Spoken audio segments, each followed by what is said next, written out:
All right, man. So about Aaron, the Lions give Aaron Glenn an extension, and cut Michael Brockers.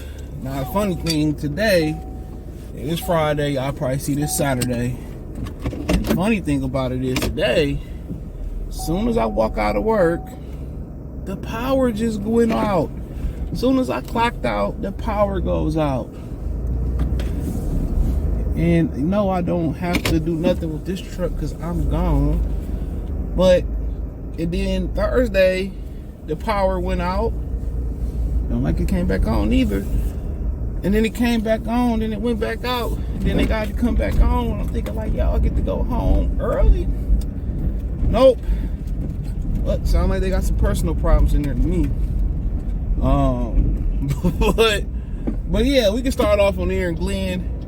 Giving him an extension. I mean, I didn't necessarily wasn't as, upset with him leaving as it was with Ben Johnson, because in order for Jared Goff to be good, he needs a good offensive mind behind him like Ben Johnson. We've seen it with Sean McVay. It's going to be interesting to see what they able to cook up in the future, And, but, if I was them and they lost Aaron Glenn, which at the end of the day is looking like Aaron Glenn is just gonna continue to be a token interview, and that's what a lot of people got an issue with the Rooney Rule for, because a lot of brothers become token interviewers just to satisfy the Rooney Rule. So I think they should get rid of the Rooney Rule altogether. It's not, and I know I get the idea maybe they'll interview a black candidate that they didn't really like, and they interview him and he actually pretty good, and they hire him, and they already know who they want to hire going into for the most part. And Aaron Glenn, it's gonna be hard. You see Jim Caldwell say he done pursuing head coaching jobs in the NFL, and he probably feel like he's too old to transition to college. College is a lot more responsibility. You're really responsible for 100+ people and their actions and the stuff, and it's just, he would be perfect, his attitude and him walking into somebody's living room. But I just think he probably feel like he's too old, and it's different. It's just a lot of responsibility to run a college football program. If a player take $20, and it happens more than you know. It really do. And all it takes is somebody to get mad and throw people up under the bus and blase, what I'm saying? That's all it takes. But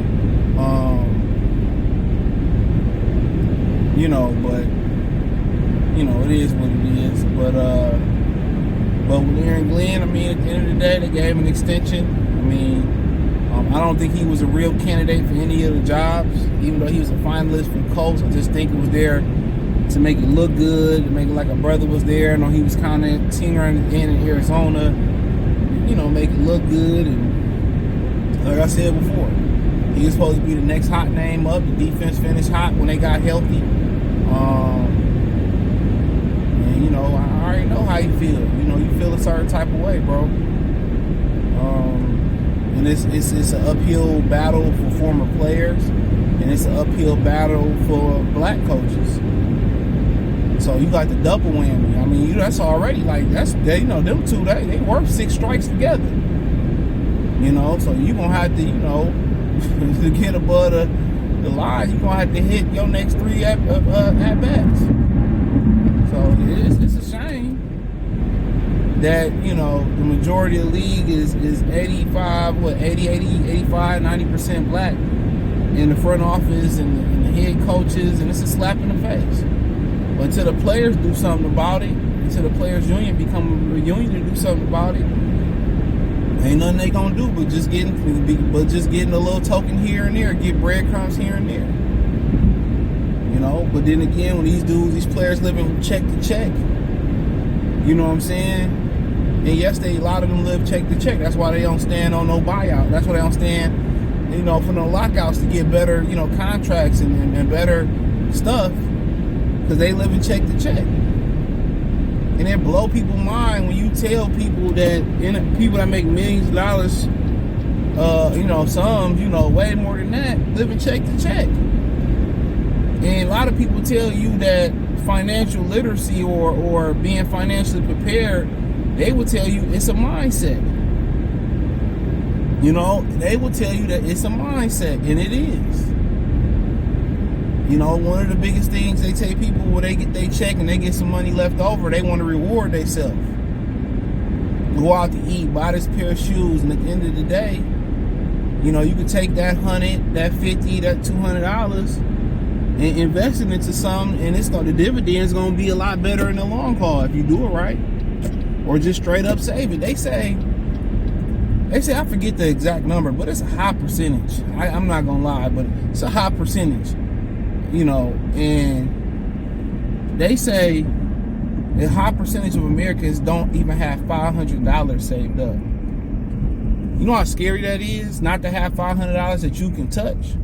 And then think about the ones who don't even have the credit to take out a personal loan, or don't have the credit cards where they can touch $500, or they couldn't even take out a personal loan with a good interest rate for $500. You know?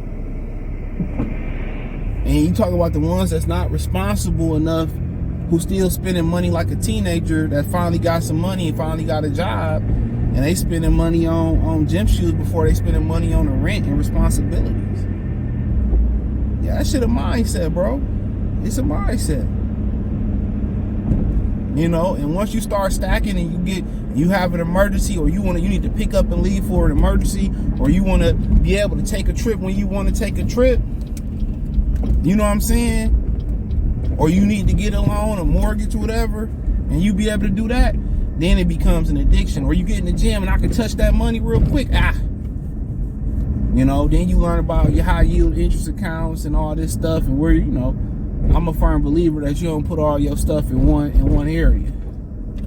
So, if I was somebody, I'd advise somebody, you know, do a little bit of everything. That makes sense. But like I said before, that's why they can't hold out for guys like Aaron Glenn. That's the honest opinion. That's why they can't that's why minorities can't get front office jobs.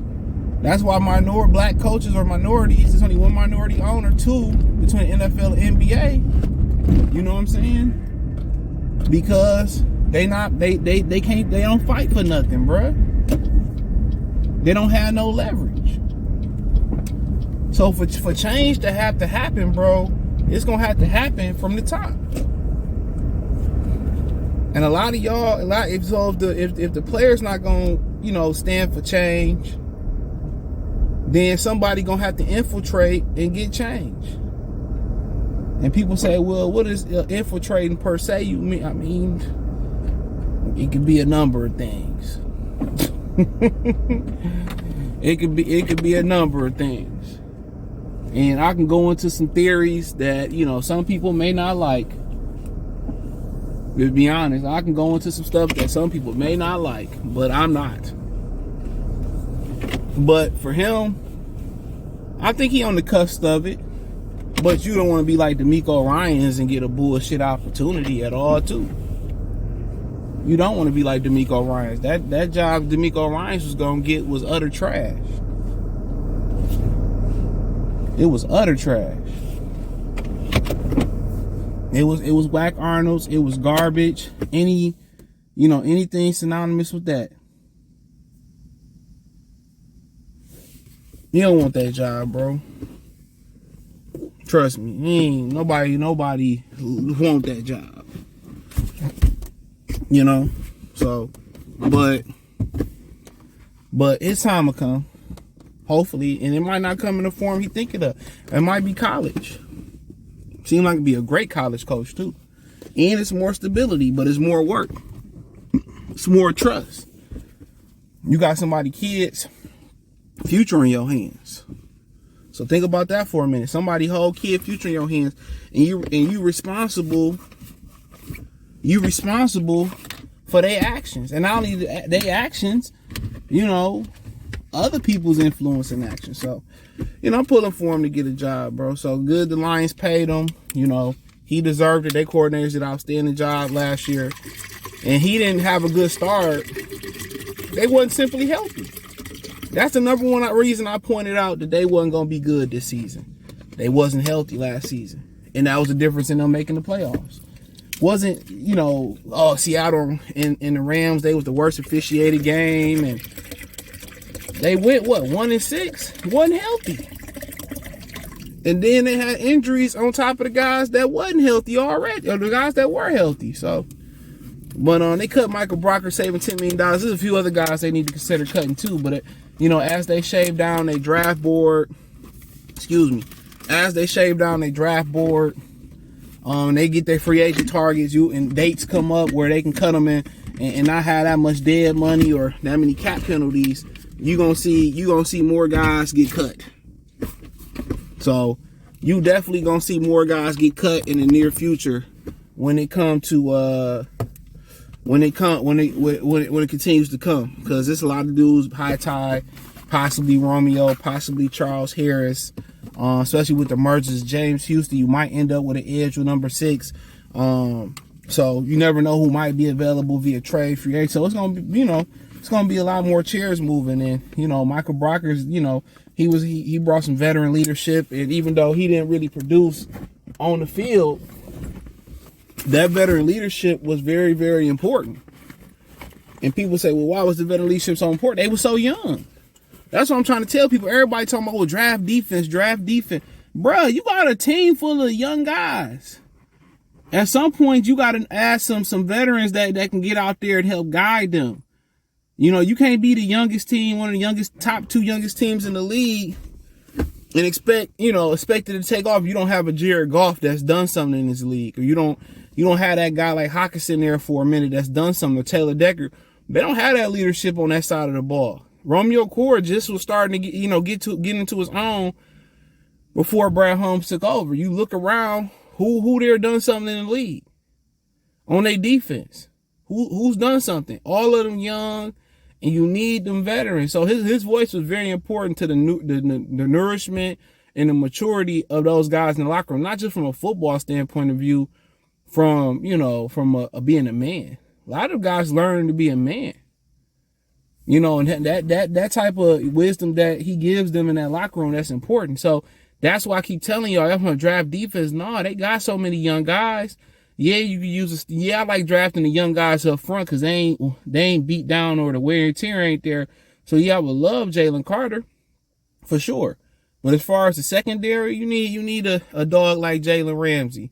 At linebacker, you need somebody like Tremaine Edmonds or Levante David. Some people like a Bobby Wagner. You need those guys to get the most potential out of them. So shout out to Brockers for what he brought to the D. A lot of wisdom. Appreciate y'all for watching. Check out Detroit Lions Talk playlist. Thumbs up the video, share the video, subscribe to the channel. The subscribe button is the bell icon button. Hit all notifications. Increase your chance to get notifications. We go live and drop video. Financially, want to support the channel. Cash App, $CJ Good 313. Venmo, CJ Good 313. PayPal link in the description. Hit my link tree to take you everywhere. I'm producing content from Twitter, Facebook, Instagram, Spotify, Anchor, Cash App, Venmo, PayPal. Hit my link tree. Don't forget to check out, it's the first link in the description. Check out my other YouTube channel, Goodfella TV, right here on YouTube. More sports, music, news, and entertainment. Peace.